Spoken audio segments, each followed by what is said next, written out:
The Honorable Governor for Sepik. Thank you, Mr. Acting Speaker.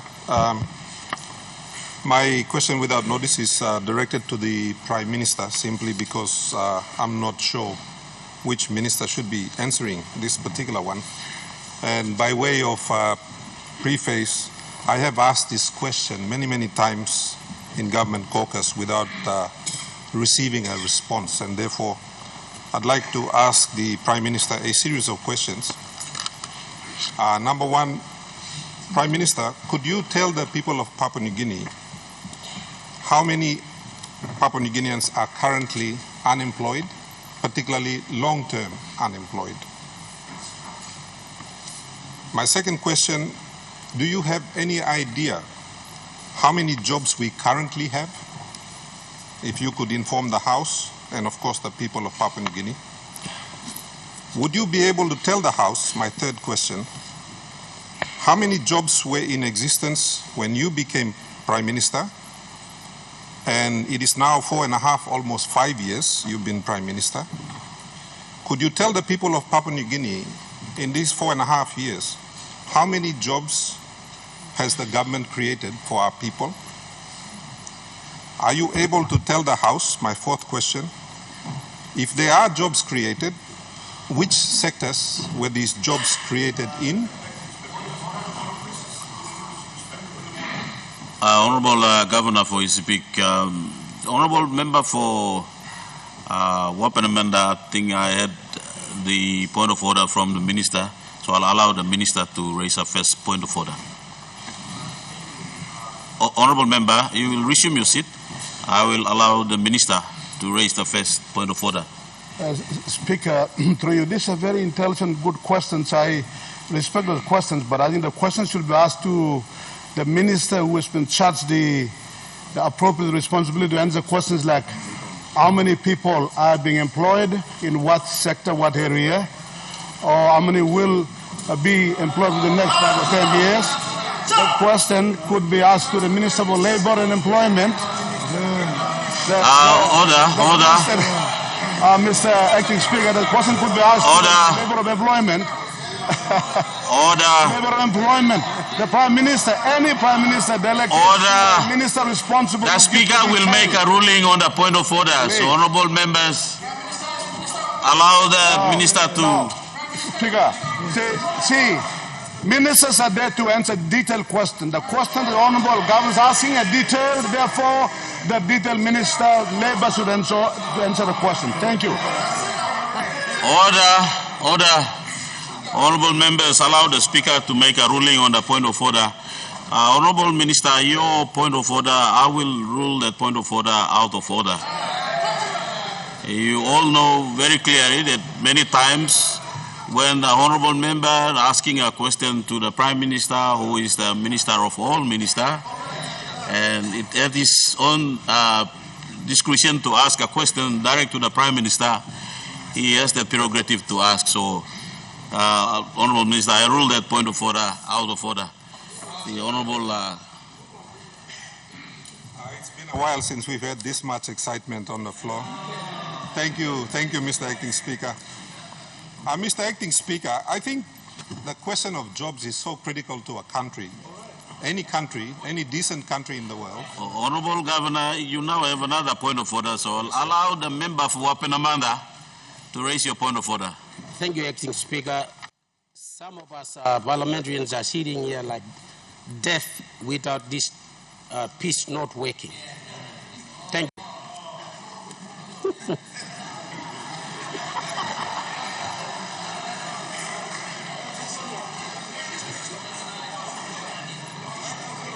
Okay, Honourable Member, I think I should have allowed that point of order come first. But since then we have allowed that, Honourable Governor, you will hold on to your question. I will ask the clerks to check on the earpiece sound, if our system...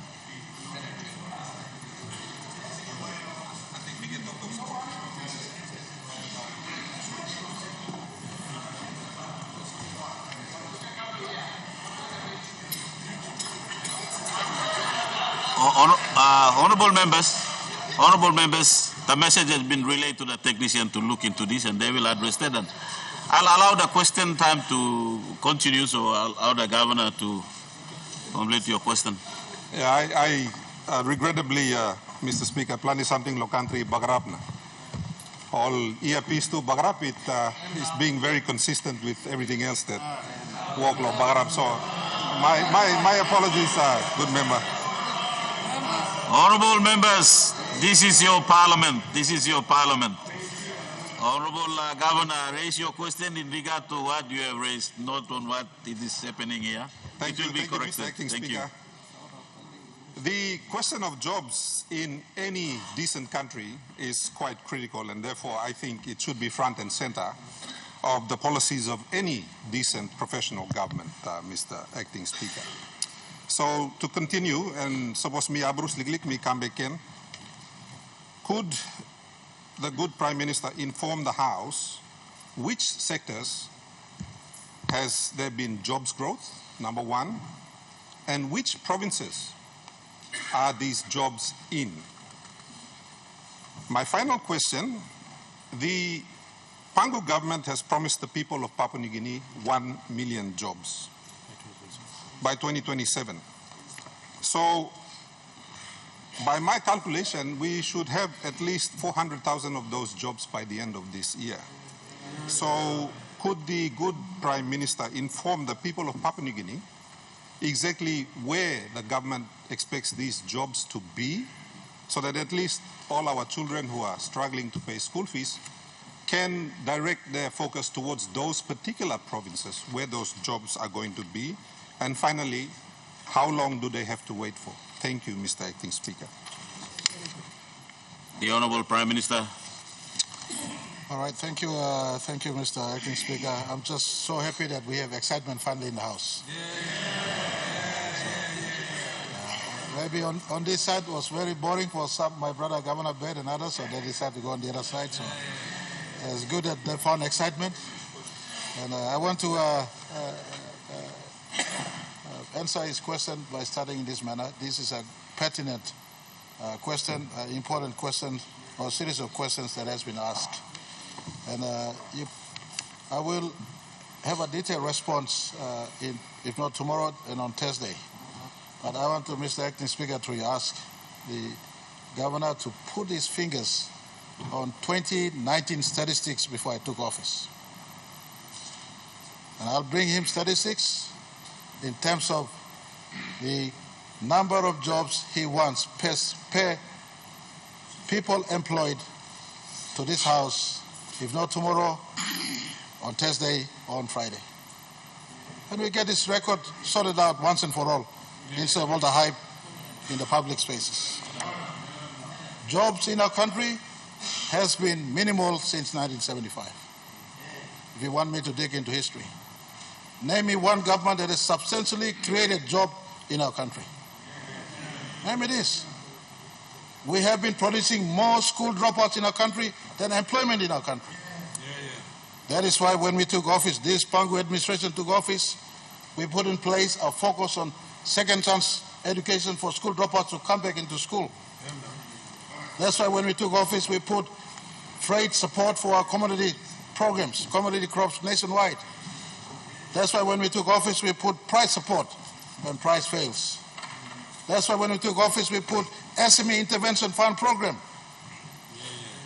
No government before our time has ever put into these programs. Mr. Acting Speaker, you can open 10 mines tomorrow. You know how much they will create in the employment space? Just ask PNG LNG. Right now they're employing not more than 1,000. Not more than 1,000. That is why we said we will create 1 million jobs in this MTD4. Mr. Speaker, as every government and opposite differs on definition, my definition of job differs from the governor of Sepik. My definition of job is economically active and engaged Papua New Guineans. Not sitting behind a job desk from 8 o'clock to 4 o'clock or 4 or 6, or from 7 o'clock to 5 o'clock. That strategy has not unbundled Papua New Guinea from its fullest potential. Mr. Acting Speaker, that is the reason why I had to let go of my brother Richard Maru and supported Governor Bird for a 300 million Kina project in Sepik. That is the reason. Simple as that. It's not about putting men behind the desk job. Of course, that is the work in progress for us. I will make a detail. If he wants statistics of how many people are employed right now, put your finger on 2019. And I'll make reference to what employment was before 2019 and what employment is today. I'll bring it to you in the next 2 or 3 weeks, or 2 or 3 days. But the point is, Mr. Acting Speaker, even if you open up 10 gold mines, 10 gold mines will not employ over 200,000 young Papua New Guineans coming out of school system, grade 8 dropouts, grade 10 dropouts, grade 12 dropouts, university dropouts. Ask member for Yalu Pangia, suddenly your friend now. What has he done in the last time?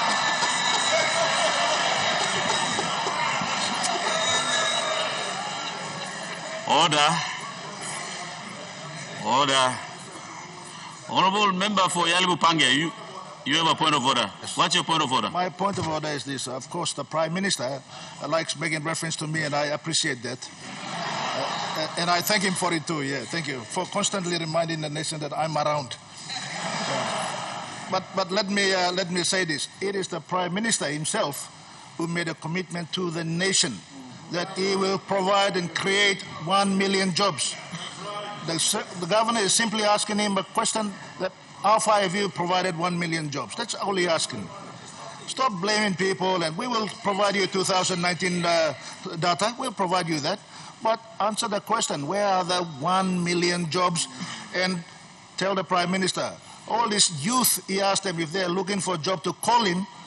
How many youth has he called and how many jobs has he provided? Stop misleading the House and stop misleading the country. Thank you. Honorable member for Yalibu Pangia, I will rule the point of order out of order. Allow the Prime Minister, I think the Prime Minister have already made a statement clear that he will report to the Parliament on detail on what you have raised. So I'll allow the Prime Minister to complete this reply. I'm really super excited and super charged up now, so I'm just so happy, Mr. Acting Speaker. But as I was saying earlier, our definition of job differs from the opposite. Their definition of job is someone sitting behind 8 to 4, 7 to 5. That's okay, we'll create that space too. But we want to empower Papua New Guineans who own land, in our country, to go back into economic activities so they can take control of their own destiny. That's where the 1 million jobs will come from. That's where the 1 million jobs will come from. That's where the focus on downstream processing will create a value-added job in our country. And so we think at the different levels, Mr. Acting Speaker. They think the job they've been trained to go and find job when they come out of university, that's a level of thinking. We're thinking about economic empowerment of our citizens. And I'm yet to find out about the 300 million kina I facilitated to Sepik.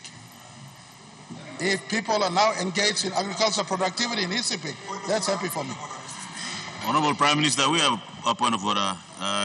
Governor of Sepik. Can I just make a point of order to say that the Prime Minister is actually in charge of the Department of National Planning, which oversees this particular project. So for him to ask myself as governor, the project is not run by the Sepik provincial government, of which I am responsible for. It is run through the European Union program under the Department of National Planning. So I suggest that if he wants a report as to the performance of that particular program, he should look no further than our good minister, the Honorable Anopala, for a response. Thank you. The Honorable Governor, the Prime Minister is responding on a question that you have raised and referred to what he have commanded. And your point of order is like making a statement in correction to what the Prime Minister have said. So I will rule your point of order out of order, and I will let the Prime Minister to.